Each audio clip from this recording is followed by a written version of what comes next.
Good morning, respected principal, teachers, and dear friends. Today, on the auspicious occasion of 75th Independence Day, we, the girls of Class 9, are going to deliver a speech on the valiant freedom fighters who played a great role in the independence struggle of our country. Rani Lakshmibai, also called the Rani of Jhansi, was a pivotal figure in the Indian Revolt of 1857. Rani Lakshmibai was born on 19th of November 1828 in the town of Varanasi. She was named Manikarnika and was nicknamed Manu. Since childhood, Manu was inclined towards the use of weapons. Thus, she learned horse riding, sword fighting, martial arts and mastered these. In May 1842, Manu got married to Raja Gangadhar Rao Navalkar, Maharaja of Jhansi and then known as Rani Lakshmibai. Rani Lakshmibai had a firm resolution not to give Jhansi to East Indian Company. The Indian Rebellion started at Meerut on May 10, 1857. The news of the bullet casing coated with pork and beef spread throughout India. During this time, Lakshmibai began leading her troops to subdue the battle initiated by other princes. She assured her subjects that there was no threat to the city from outside forces. Lakshmibai called for an armed force. Successfully, she assembled an army of rebellion including women. She was supported in this by Ghulam Ghaus Khan, Kashibai and others. She was determined not to surrender in the hands of the British. She fought with the British forces on March 23, 1858 when Sir Hugh Rose besieged Jhansi. She fought with her son tied on back and was wounded by one of the English horsemen and died with a sword in her hand. Rani of Jhansi martyred herself in a struggle to attain Swaraj and liberate the Indians from the British rule. Sarojini Naidu, born on 13 February 1879, also known as Sarojini Chattopadhyay, is a political activist, feminist, poet, and the first Indian woman to be president of the Indian National Congress and to be appointed an Indian state governor. She was sometimes called the Nightingale of India. She was drawn to India's Congress movement and to Mahatma Gandhi's non-cooperation movement. In 1924, she traveled in Eastern Africa and South Africa in the interest of Indians there, and the following year became the first Indian woman president of the National Congress. She toured North America lecturing on the Congress movement in 1929. She accompanied Gandhi to London for the inconclusive second season of the Round Table Conference for Indian-British Cooperation. Upon the outbreak of World War II, she supported the Congress Party policies, first of aloofness, then of avoid hindrance to the Allied cause. In 1947, she became Governor of the United Provinces, now Uttar Pradesh, a post she retained until her death. Moreover, she was an eminent political leader, freedom fighter, who gave independence to us by sacrificing her life. One of the greatest men in the history of India is unarguably Mahatma Gandhi. The way he gave the shape and character to India's freedom struggle is worthy of a standing ovation. He sacrificed his own life for the sake of his country. The respect that he earned for himself despite leading a simple lifestyle is much appreciable. Mahatma Gandhi played a pivotal role in the freedom struggle of India. His non-violent ways and peaceful methods were the foundation for gaining independence from the British. Gandhi took his time to grow and develop his techniques to ensure that his actions made an impact. His faith in different religions was commendable. He listened to the teachings of Christianity with the same belief and the faith he read the Hindu scriptures with. One of the first series of non-violent protests nationwide was the non-cooperation movement started by Mahatma Gandhi. His movement officially started the Gandhian era in India. In this freedom struggle, the non-cooperation movement was basically aimed at making the Indians aware of the fact that the British government can be opposed and if done actively, it will keep a check on them. After the Quit India movement, the freedom struggle got even more intense and passionate. Entire India was united together in the movement for freedom. Everyone contributed what they could in the freedom struggle.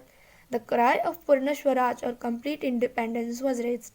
After much sacrifices and efforts, India gained its independence on the 15th August 1947. Jawaharlal Nehru was born on 14 November 1889 at Allahabad. He is also known as architect of modern India. He was an Indian independence activist and the first Prime Minister of India, considered one of the greatest statesmen of India and of the 20th century. He was a central figure of Indian politics both before and after independence. On 15th August 1947, Nehru became the first Prime Minister of independent India. He held the post until his death. In 1919, Nehru joined the Indian National Congress. Nehru also served as Foreign Minister of India. In October 1947, he faced conflict with Pakistan over the state of Kashmir, which was disputed at independence. Nehru, as Prime Minister, he even included free and compulsory primary education to all children. Every year, his birthday is celebrated as Children's Day. He passed away in 27 May 1964. Born on 23 July 1906 in Bhavra, Madhya Pradesh, Chandrasekhar Tiwari was the son of Pandit Sitaram Tiwari and Jagrani Devi. He got involved in revolutionary activities at a very young age. Mahatma Gandhi that time launched a non-cooperation movement and he joined it. He got his first punishment at an age of 15 years when he was caught by the Britishers and sentenced to 15 whiplashes. After this incident, he assumed the title of Azad and became famous as Chandrasekhar Azad. He joined a radical association named the Hindustan Republican Association and took part in several violent activities, including the Kakori train robbery and killing of a British police officer. To take revenge on the death of Lala Lajpat Rai, he killed the British Assistant Superintendent of Police John Saunders. On 27 February 1931, he arranged a meeting with revolutionaries at Allahabad's park.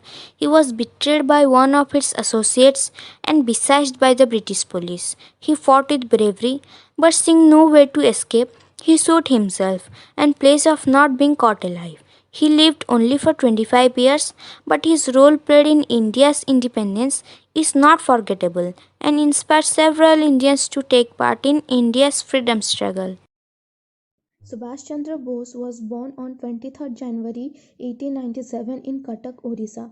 He was an Indian nationalist whose patriotism made him a hero in India. His involvement in the Second World War to get India free from the British rule with the help of Nazi Germany and Japan left a legacy. He went to England to take the Indian Civil Service examination. Returning to India in 1921, he joined the nationalist movement led by Mahatma Gandhi and INC. In 1938, he rose to become the Congress president. In 1942, Indian National Army (INA) was formed by Indian collaborationists and Imperial Japan. Its aim was to secure India's independence from British rule.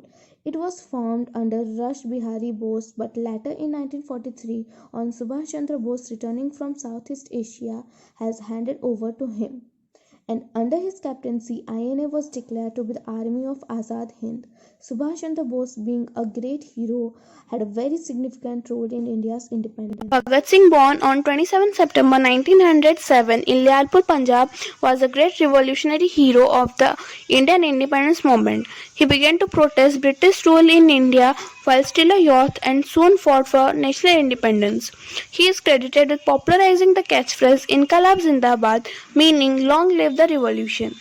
Bhagat Singh's two acts of dramatic violence against the British in India and execution at the age of 23 made him a folk hero of Indian independence movement.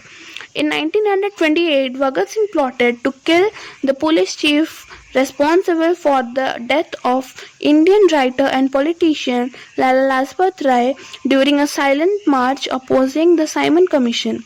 Instead, in a case of mistaken identity, junior officer J.P. Saunders was killed and Bhagat Singh had to flee Lahore to escape the death penalty. In 1929, he and an associate lobbed a bomb at the Central Legislative Assembly in Delhi to protest the implementation of the Defense of India Act and then surrendered. He was hanged at the age of 23 for committing a murder.